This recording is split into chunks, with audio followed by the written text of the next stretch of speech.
Hey guys, you ever wonder why it is that designers make things that just look so good? What is it that makes them look so good?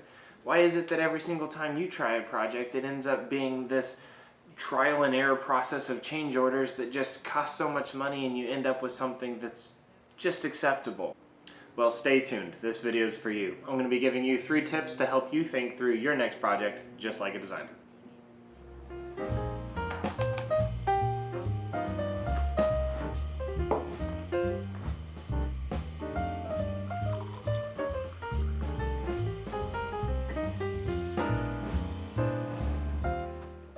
Hey guys, Marcus with DesignIY here, and lately I've just been kind of thinking about the differences between the average person, how they would approach a project and making a space look good, versus the way a designer approaches a project and makes it look good. I want to key in on those differences here. So there's a lot to these different categories, but at least this will give you a general idea and steer you in the right direction.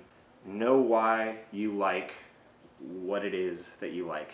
So where to start? You may have already started this, but you probably haven't taken it to step number 2, and that's to find a social media platform or a photo sharing platform of your choice where you can save different sort of ideas. My personal favorite is Houzz, Houzz.com. You may also heard of or used Pinterest, where you can save things to, or pin things rather, to boards and go from there. If you're cutting it out of a magazine, do that too. Just throw a bunch of photos that you like together. Now this is where it gets really tricky, because you might like more than one thing and those two things might not look good together. So start by being very selective. If you like something, you're like, I like this, but it's not me, just ignore it. So weed it down as much as you can, because you want to get to the style or feeling or essence that you really like best, not just ones that you just like.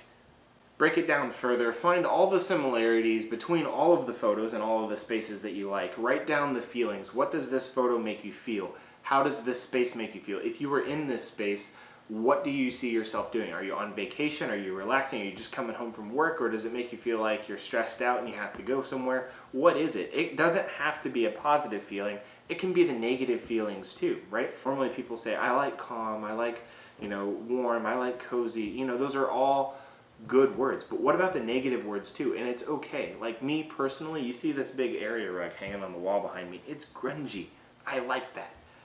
And I had to accept it. And once I accepted the fact that I like this negative word that normally people would stay away from, like grunge, then that's when I fully embodied my style. So the last part to this first point is where it really starts to get hairy. Now hear me out. There are these things called the elements and principles of design, and it's what designers would use to categorize all these different things. When we see a compilation of photos that you like, we're looking at these things. We're looking at the color. What are the color similarities? We're looking at the lines. Are they horizontally based, vertically based, diagonal? What's going on with the lines? We're looking at the focal point. Is there a focal point, or is it just kind of all over the place? What's going on with the focal point? We're looking at the shape and the textures. What's common theme between all of these different photos in the shapes of objects and in the textures of things?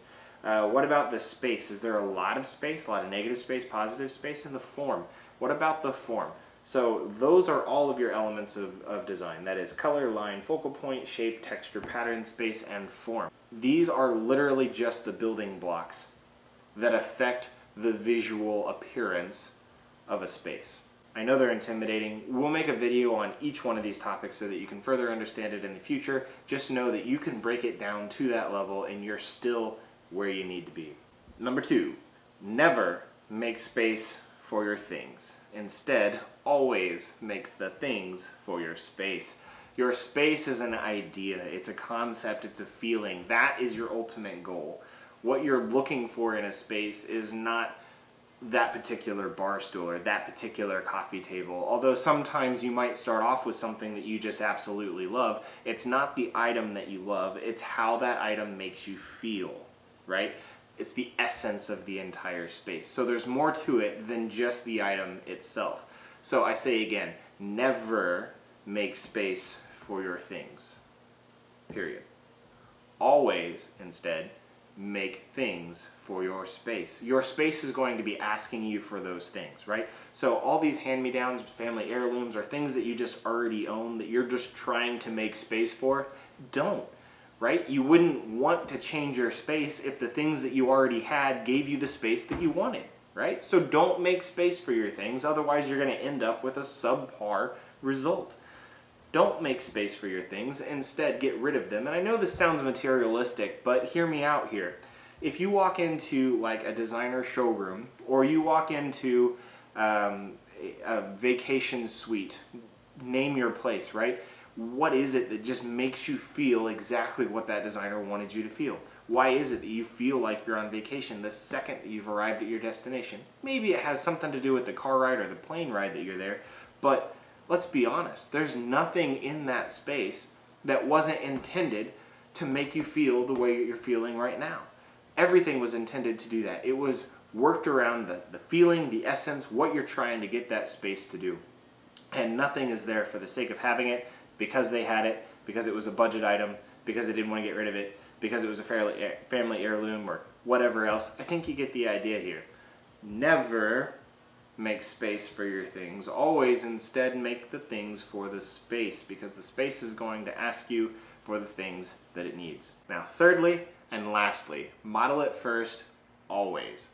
Now, this is probably the number one thing that a DIYer would leave out of their design process, and the number one thing that a designer will always, 100% of the time, do, and that is modeling it first, always. So how do you model it? Well, there's a lot of different ways that you can do it. First of all, just think it through in your head the best that you can. That's the first thing that you're going to do, easiest thing to do. You might catch some things, you might not. Secondly, you can model it in real life. Use cardboard boxes, use blue tape out on the ground, whatever you have to do, and you can avoid some pretty serious mistakes, right? So say you're doing a kitchen. You have some cardboard boxes and some blue tape. You can stack up the cardboard boxes where you think the cabinets might be, and you might not know what the designers would know off the top of their head, that countertop to countertop in a kitchen for one primary cook needs to be 42 inches so that you can lift down the doors to the range or the dishwasher and still be able to walk around it. And then if there's two primary cooks, you need to be able to get two people past each other. That's 48 inches. You know, those are standards that we'll know. You don't know those.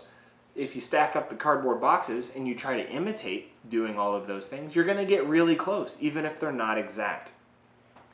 You might not know that a wheelchair takes a 60-inch diameter circle in order to turn around. So if you're making a handicap accessible bathroom, you could take some blue tape out to the driveway and try to turn around a wheelchair on your own and figure out that you're going to need at least that in the middle of the bathroom to make a handicap accessible bathroom. You didn't know the guideline like a designer would, but you could figure it out with just some blue tape in a driveway, right? So modeling it in real life works. Another thing that you could do is just draw it out on paper. I use SketchUp, so it's all on the computer, but paper works as well. And it forces you to look at all of the details. And while I was modeling it on SketchUp, I'm running through a couple different things in my head. I had already selected my floor. It's a floating vinyl plank floor. The problem with floating floors, though, when you have a basement like I do, they're supposed to be cut around the permanent objects like the cabinets, and in this case the countertop, since it waterfalls and goes all the way down to the floor. If I was to cut this floor around that countertop, I would have to have a piece of trim like quarter round, hiding the gap between the cut edge of the floor and the countertop where it goes down. How terrible would that look, right? It would just destroy the entire effect of the waterfall countertop. So before I ever purchased the floor, I knew that I was going to have to come up with a way to make this flooring a permanently installed floor, fixed to the subfloor via glue or nails or however, so that I could install it underneath the cabinets, and I'd be able to avoid that ugly piece of quarter round. So that could have been a very costly mistake, to have already put my cabinets and countertop down, and then I'm starting to lay the floor, and then all of a sudden I realize I'm going to need a piece of trim there. Like, what do? Rip up all the cabinets and the countertop and lay the floor underneath and start over? No, you don't want to do it. You want to be able to figure these things out beforehand, and modeling it first saved me that one. Another reason why you want to model it out is to see all of the finishes and all of the textures together before you actually buy the product.